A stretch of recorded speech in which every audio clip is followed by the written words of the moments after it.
Então, a sequência de Fibonacci, que é o tema do nosso trabalho, ele envolve justamente essa sequência que a gente trabalhou logo no começo aí do bimestre. Então, esse trabalho de pesquisa, que pode ser feito em grupo de 2 até 3 alunos, mas também pode ser feito individualmente, não tem problema nenhum. É uma pesquisa, né, que vocês vão fazer sobre a sequência de Fibonacci. Tem uma história em cima dessa sequência de Fibonacci, tá bom? É isso que eu quero que vocês façam nesse trabalho e respondam a essas questões. Eu já coloquei no roteiro de estudos mais 2 vezes, que era para você já ter em mente, né, esse tema, tá bom? Olha só onde ele aparece na natureza.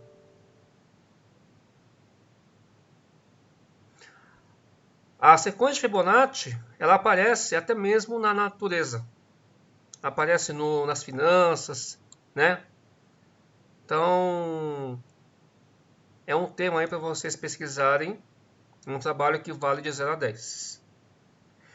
A data de entrega eu não defini ainda, mas eu acredito que vai ser lá pelo dia 30, tá? Mas eu vou definir ainda. Pode ser que eu prorrogue um pouco. Tá legal, gente? Dê uma olhadinha no trabalho, já vão formando os grupos que quiserem, né? Ou quem quiser fazer individualmente. Todos conseguem visualizar, não só aqui, né, na minha tela, mas eu deixei o arquivo aí com vocês. Está disponível aí no nosso chat.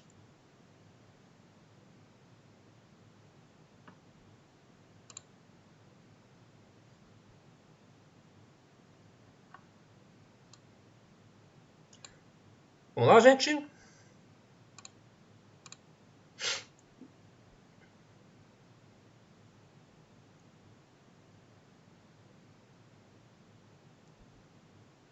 Bom, não havendo nenhum questionamento,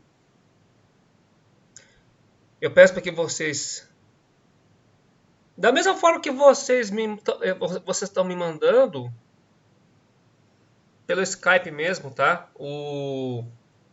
A lista de exercícios. Ô, gente, eu já recolhi as listas de exercícios, eu estou começando a corrigir. E uma coisa que eu estou percebendo é que muita gente não está tirando uma foto decente.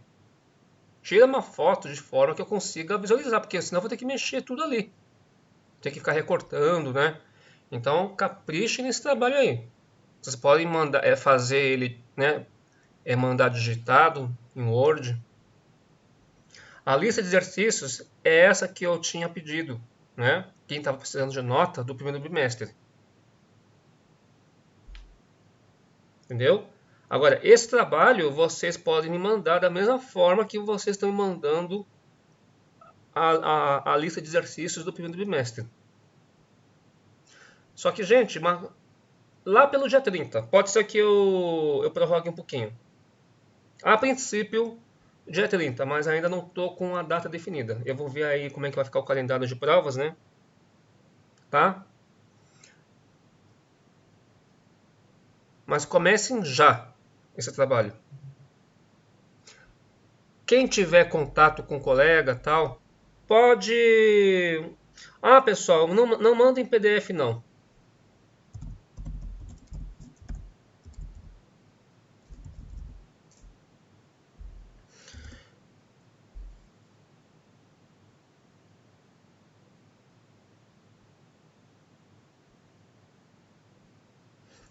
Ah, como eu tô olhando só a imagem, se você me mandar em Word, depois eu vou ter que converter, né? Na verdade é o seguinte, melhor.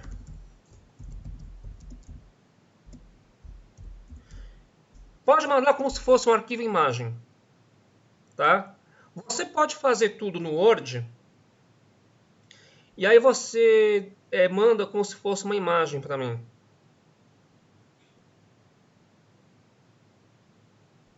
Manda um arquivo imagem. Só que faz uma coisa bem feita, de forma que eu consiga olhar. Tem gente que tira foto e tira de qualquer jeito, né? Que eu vou fazer a correção em cima da imagem mesmo, né? Bom, pessoal, vamos continuar? Alguma dúvida mais? Posso começar? Onde é que a gente parou ontem? Ontem nós paramos na função do segundo grau. A gente estava começando a função do segundo grau. Essa foi a última coisa que a gente fez, né? Tem aqui algumas para a gente resolver. Vamos resolver as equações? Alguma pergunta, gente?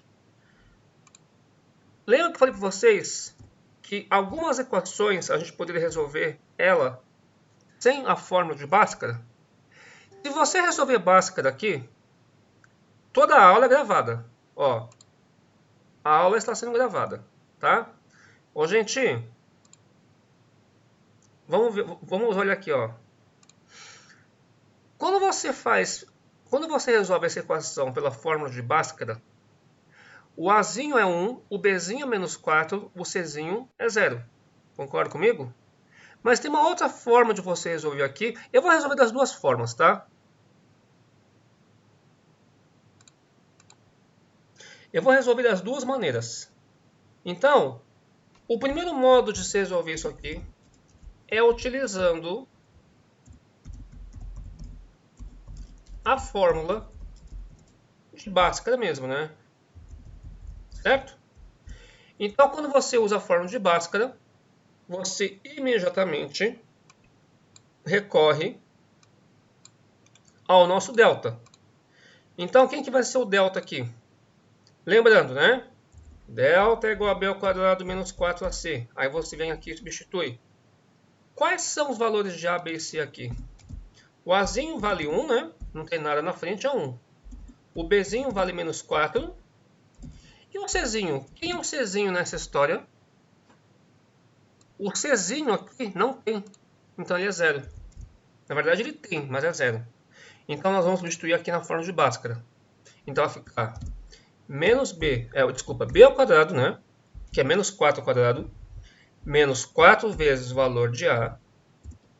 Menos 4 vezes o valor de a, que é 1. Vezes o valor de c, que é 0. Então aqui, como aqui é 0, isso aqui é uma coisa que o pessoal erra muito, né? Qualquer coisa que está multiplicando o 0, dá 0. Então vai sobrar só quem? Vai sobrar só menos 4 ao quadrado. Então vai ficar 16 menos 0. Certo? Que vai dar 16. Então o nosso delta dá 16. Então eu já sei aqui, ó. Eu já vou tirar a raiz quadrada aqui, porque eu já sei que eu vou precisar calcular, né? Na fórmula de Bhaskara, você tem que tirar essa raiz de delta, que vai dar 4. Certo? Então qual é a nossa fórmula de Bhaskara? Fórmula de Bhaskara, né? Eu tinha que ter essa fórmula pronta, né?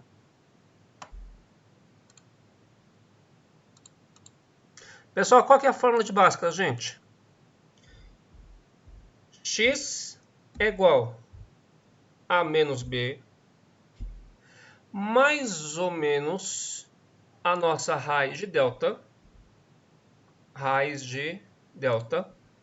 dividido por 2 vezes a. Eu vou fazer todas as substituições aqui. Quem que é o b, pessoal? O b é negativo, né? Ó, menos com menos 4, mais ou menos a raiz de 16, que já sei que é 4, dividido por 2 vezes o a. 2 vezes 1, 2. Vamos já resolver essa parada aqui mesmo? Menos com menos é mais. E aqui, opa, eu coloquei raiz de 4, né? Era a raiz de 16 que dá 4, tá, gente? Eu acabei colocando coisa a mais aqui. Gente, vamos achar aqui as duas raízes. Quem são as raízes dessa equação? Uma raiz eu vou chamar de x1. Uma raiz aqui eu vou chamar de x1, que vai ser a soma. 4 mais 4 é 8, metade de 8 é 4, certo? Qual que é a outra raiz? A outra raiz eu vou chamar de x2. Então vai ficar o quê? 4 menos 4 dá 0. Metade de 0 é 0, né? Certo? Então essas são as raízes. Portanto, o nosso conjunto de solução, vamos colocar aqui na frente mesmo, ó. Quem é o conjunto de solução? Como é que você responde o conjunto de solução, pessoal? O conjunto de solução são esses dois valores que eu achei agora, o 0 e o 4. Tá certo? Esse é o conjunto de solução. Esse é o primeiro modo, que é utilizando a fórmula de Bhaskara. Mas eu falei para vocês que tem outro jeito de resolver. O segundo modo, a segunda maneira de você resolver isso aqui, é você utilizar uma das técnicas de fatoração. O que é fatorar? É você transformar uma expressão num produto. Então, no caso aqui, a segunda maneira de você resolver isso aqui, deixa eu copiar a equação de novo, né? Essa equação aqui, ela tem uma particularidade. Ela não tem, né? Ela não tem o Czinho. Toda vez que você tem aqui uma expressão incompleta, é possível você fazer sem a fórmula de Bhaskara. De que forma? Vejam que aqui eu tenho x² menos 4x. Você pode colocar o x em evidência, não pode? Ao você colocar o x em evidência, você vai abrir um parênteses. E dentro desse parênteses, você vai colocar só o que sobrou. Ou seja, x menos 4. E aqui você iguala a 0. Perfeito? Bom, gente, isso aqui é uma equação produto. A equação produto é quando o produto de dois fatores é igual a 0. Então, é assim, quando você tem um produto que é igual a 0, se A vezes B, vamos pegar aqui dois números, né? A vezes B é igual a 0. Então, A vezes B é igual a 0 implica que A é igual a 0 ou B é igual a 0. Então, eu vou usar essa mesma premissa aqui. Gente, quem são os fatores aqui? O x e o x menos 4. Então, aqui você pode tirar já que o x pode ser 0.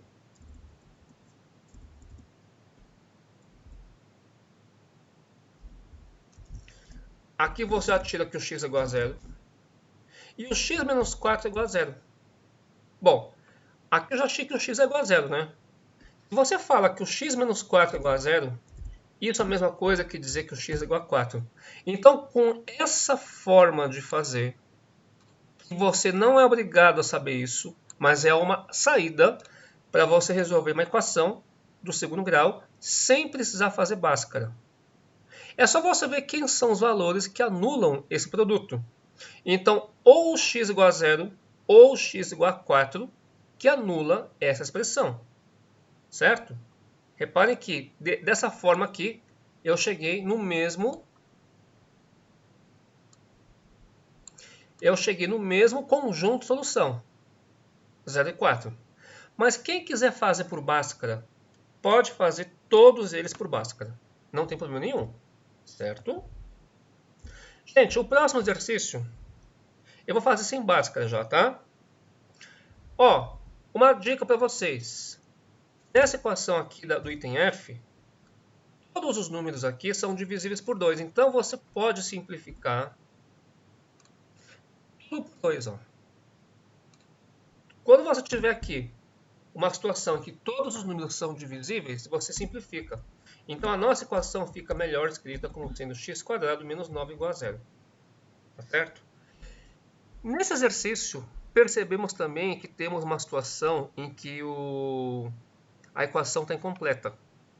Então, se você fosse fazer por Bhaskara, aqui seria o Azinho vale 1, o Bzinho é 0 e o Czinho é menos 9. Só que eu não vou fazer Bhaskara aqui, tá? Eu falei para vocês que eu ia fazer de outro jeito. Mas quem quiser fazer isso aqui por Bhaskara, saibam que o valor de A é 1, o B é 0. Como é que eu sei que o B é 0? Só tem x² aqui, então não tem o B, é 0. E aí o termo independente é igual a menos 9. A gente já resolveu um parecido com esse, onde o B era 0.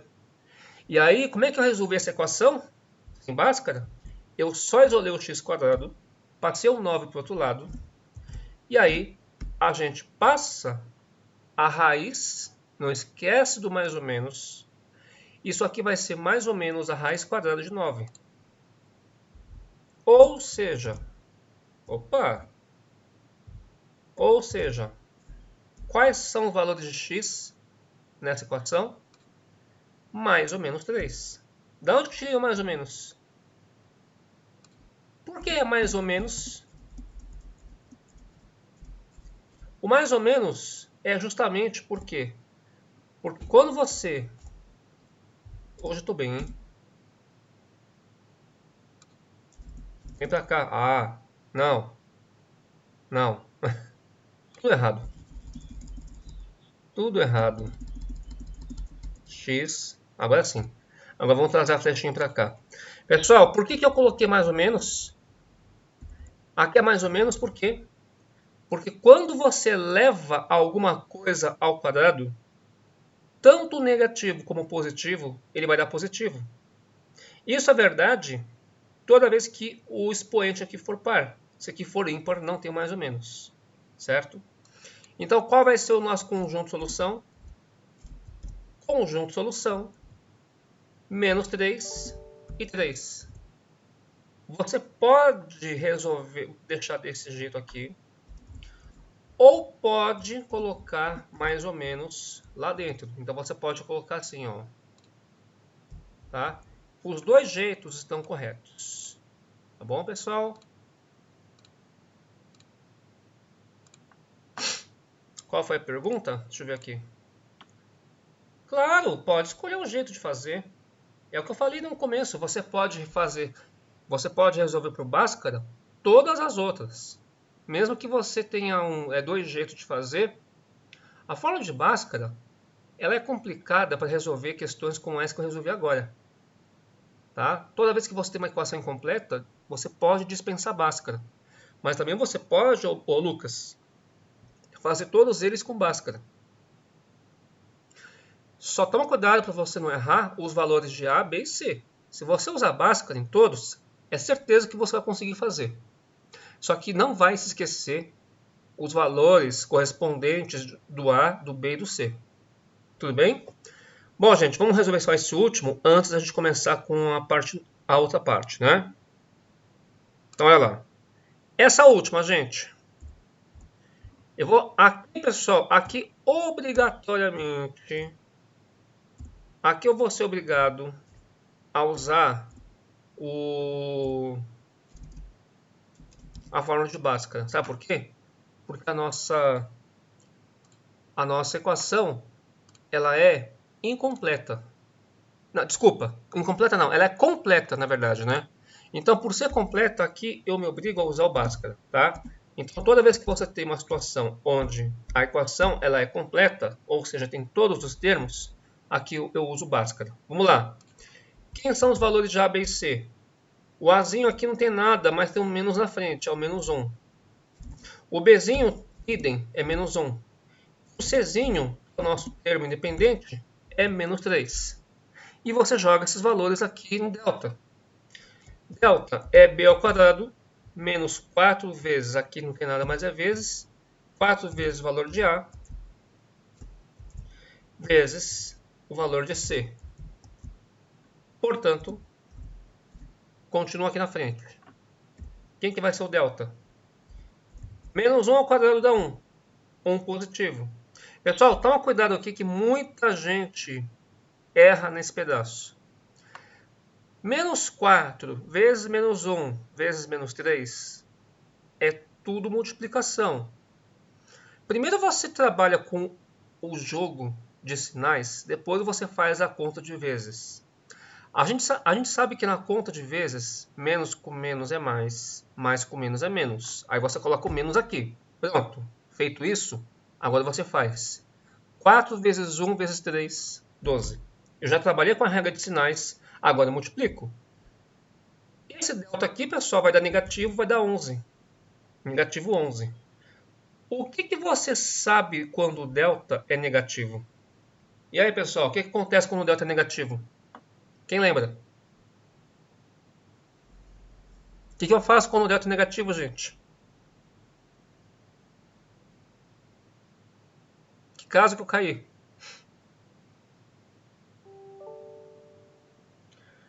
Por que não existe?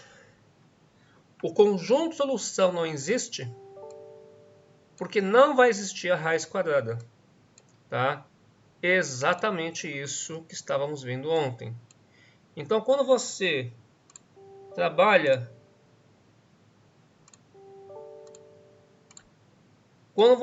aqui com a fórmula de Bhaskara, vejam que a fórmula de Bhaskara exige que você calcule a raiz quadrada desse delta. Então, quando o delta ele é negativo, não vai existir a raiz quadrada. Então, nos números reais, nós vamos dizer o quê? Que não existe. E se não existe, a resposta é vazia. Não existe nos reais, tá? Que é o maior conjunto que nós estamos habituados a trabalhar. Portanto, essa é a resposta final. Correto? Não vai existir a raiz quadrada disso aqui, tá? Não existe o x. Portanto, o conjunto de solução é vazio. Gente, por favor, conjunto vazio é assim ou assim. Se você colocar o vazio dentro do vazio, o vazio deixa de ser vazio. Lembra daquela nossa construção? Não esqueçam disso. Ok, pessoal? Tudo bem? Ô, gente, vamos continuar aqui. Vamos dar continuidade ao nosso assunto. Qual é o gráfico de uma função do segundo grau? Então, vamos voltar aqui a falar de função, né? Quando você fala da função quadrática, nós estamos falando da função ax² mais bx. O que a gente trabalhou até agora foi tão somente a igualdade que me levou a uma equação. Então, quando você trabalha com a função quadrática, nós temos aqui o gráfico. Qual é o gráfico? Qual é o nome do gráfico da função quadrática? Vocês viram isso aí com a Cris no ano passado. Era a matéria do final do ano, né? Do nono ano. O gráfico, pessoal, é sempre uma parábola. Tá bom? Eu vou colocar aqui, pessoal, um resumo, né, do que vai acontecer, tá? Quando você trabalha com a parábola, duas coisas vão acontecer.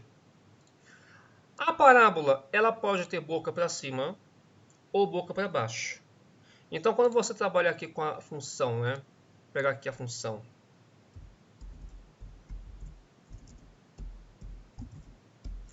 A função ax² mais bx mais c. Vou colocar um pouco menor, né? A parábola, ela pode estar com a boca para cima. Então, deixa eu ver como é que a gente faz aqui. A parábola, ela pode ter boca para cima. Ela pode estar... Opa! Não deu. Deixa eu só ver aqui como é que eu vou desenhar essa parábola. Aqui tem que desenhar um segmento de reta. E aí a parábola... Aê! Boca para cima. Ó, a parábola pode ter boca para cima. Certo? Ou ela pode ter boca para baixo. Vamos copiar aqui. Colar. E agora gira 180 graus. Então ela pode ter boca para cima ou para baixo. Quando que a boca da parábola é boca para cima? Quem sabe me dizer?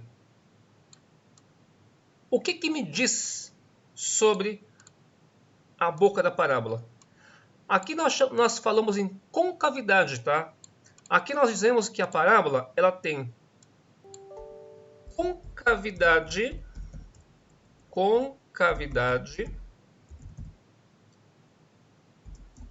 para cima.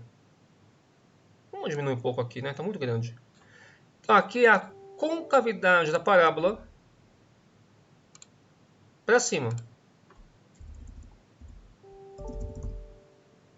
Ok, pessoal? Concavidade para cima. Ou boca para cima. E aqui nós temos uma concavidade, a boca da parábola é para baixo. Concavidade para baixo. Gente, em que situação a parábola tem concavidade para cima? A concavidade da parábola é para cima quando esse Azinho aqui, o Azinho, é positivo. Então, quando o Azinho, esse A, é maior que zero, ele é positivo, né? Aí é para cima. E aqui, quando o Azinho é menor que zero, é quando ele é negativo. Gente, é só vocês pensarem no seguinte. Quem tem mais fica sorridente.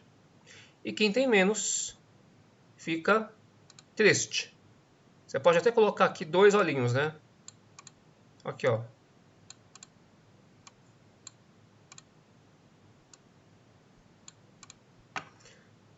E aqui você coloca 2 olhinhos.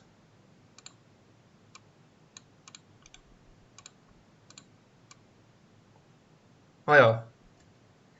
Aqui ele tá triste, aqui ele tá alegre. Tá certo? Bom, tirando brincadeiras à parte, né, gente? Gente, é muito importante vocês saberem isso, porque isso vai ter implicações na hora da gente montar o gráfico, tá? E já explicando como é que a gente monta o gráfico de uma função quadrática. Eu vou colocar aqui no meu software um gráfico pronto, mas eu já vou explicar para vocês como faz a montagem do gráfico, tá? Então, vou pegar aqui um exemplo de uma função quadrática. E aí eu já explico para vocês qual é a essência do nosso gráfico. Então, vou pegar aqui uma função x², né? Menos 5x mais 6. E aí eu quero que vocês observem o que vai acontecer. Tá?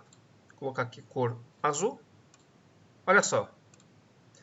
O que vocês estão observando aqui? Esse gráfico, pessoal, é uma parábola que tem boca para cima. Por que tem boca para cima? Porque aqui é uma função x² menos 5x mais 6. O azinho aqui, ele é positivo. Então a boca é para cima. O que nós esperamos na hora de montar o gráfico? Normalmente, a parábola, aqui sempre, né, ela cruza com o eixo x, o eixo y, e tem pontos de cruzamento com o eixo x. E além disso, nós temos aqui o vértice da parábola. Tá bom, gente? Eu quero que vocês já mentalizem isso agora, porque quando a gente for fazer o esboço do gráfico completo, vocês já precisam ter isso em mente, tá? O gráfico completo não vai ser hoje. O que eu quero que vocês entendam é só a posição da parábola. Primeiro eu quero que vocês entendam que a parábola... Esquece o eixo y por enquanto, tá?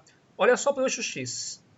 Vamos pegar as 3 situações possíveis. A parábola tem boca para cima e cruza em 2 pontos.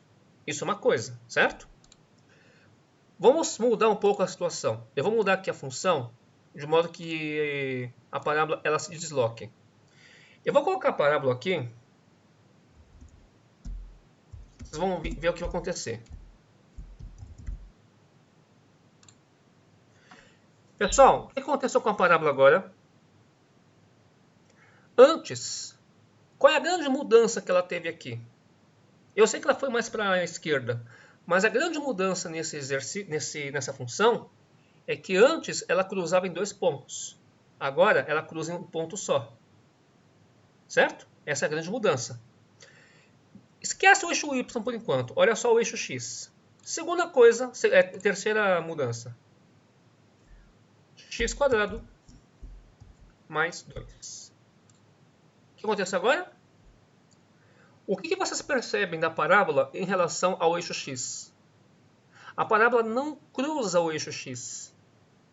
E sabe quem vai me dizer isso? O delta. É o delta que me diz quantos pontos de cruzamento a parábola tem com o eixo x. Então, vamos colocar aqui a seguinte situação. Tanto faz se a boca é para cima ou para baixo, né? Tá bom? Então, são 3 situações possíveis. Vamos resumir aqui. Situação número 1. A parábola, ela cruza com o eixo X. Certo? Então, a parábola cruza com o eixo X em 2 pontos. Segunda situação. A parábola cruza com o eixo X no único ponto. E última situação. A parábola não cruza com o eixo X. Ela fica acima ou abaixo dela, mas ela não toca o eixo X. Perceberam? Então, é isso que eu vou passar para vocês agora. Essas 3 situações geométricas em relação ao eixo horizontal. E somente sobre elas. Sobre o eixo X. Então, nós vamos aqui fazer um resumo das 3 situações possíveis. Ok, pessoal? Pode apagar essa parte. Eu vou fazer o seguinte, eu vou aproveitar essa figura, porque desenhar ela de novo não é tão fácil. Vamos pegar aqui a situação em que a boca é para cima, aqui a boca é para baixo. Tá? Então, a primeira situação, todas elas nós vamos fazer em relação ao eixo X. Correto? Eu vou diminuir um pouco aqui. Então, aqui, ó, vamos colocar aqui uma tabela, né? Fazer outra cor aqui. Vamos fazer uma divisória. Pessoal, a primeira situação possível.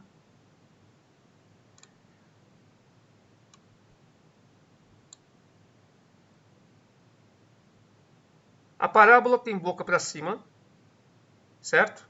E aqui você tem o eixo X. Então vamos pegar aqui o eixo X.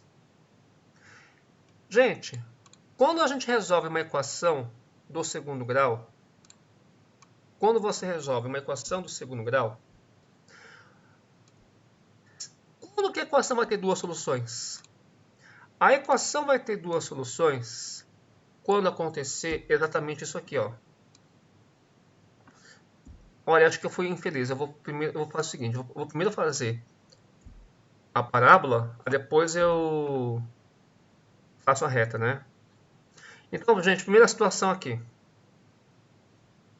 A parábola vai cruzar o eixo X em 2 pontos, certo?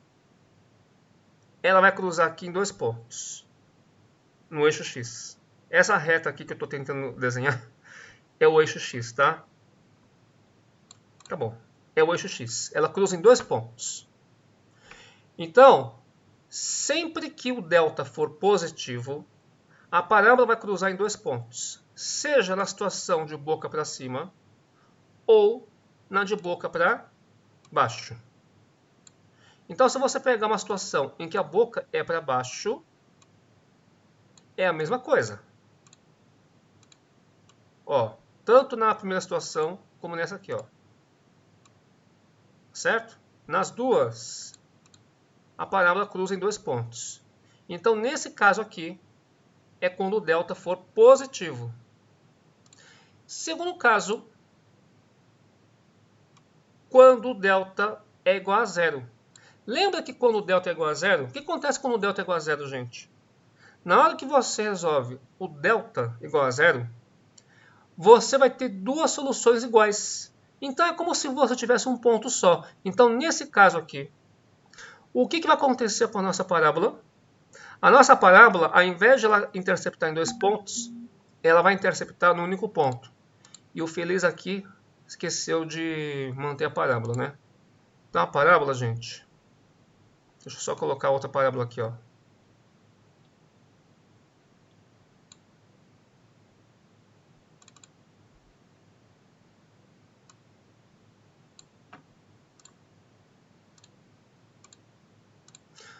Ó, então, pegando uma outra parábola,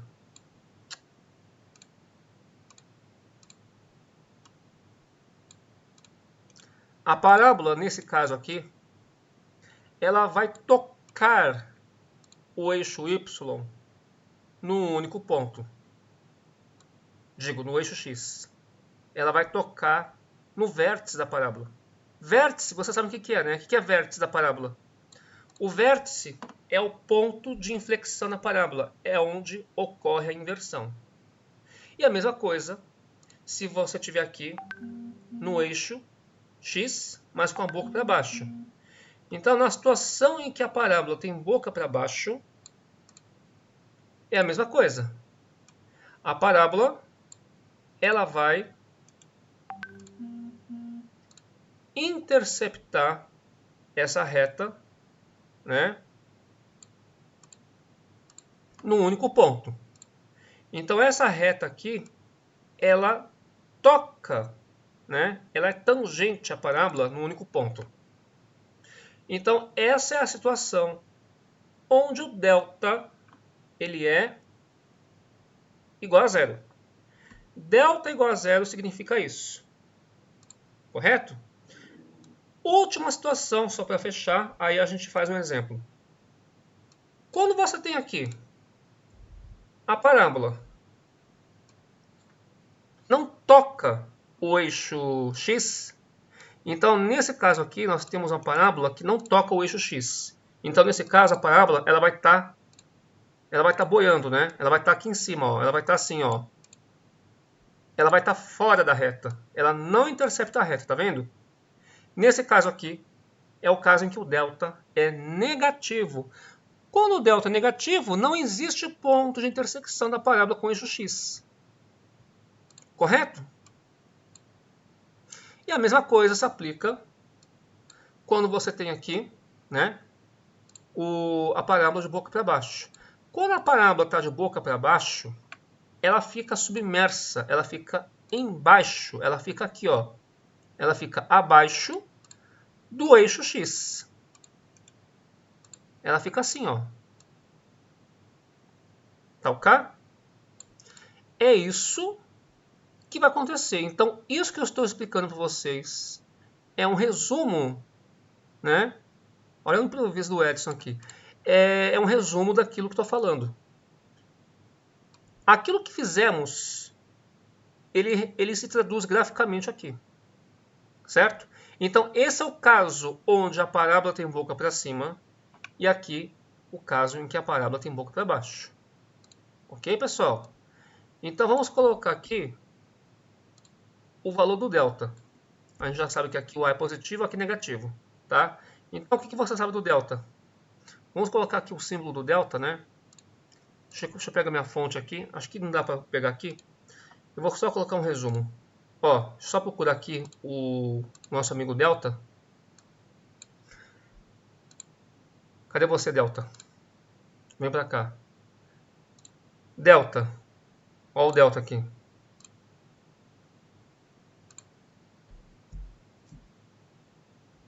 Dá um print. Olha o que o Edson vai fazer. Tudo isso só para copiar o delta.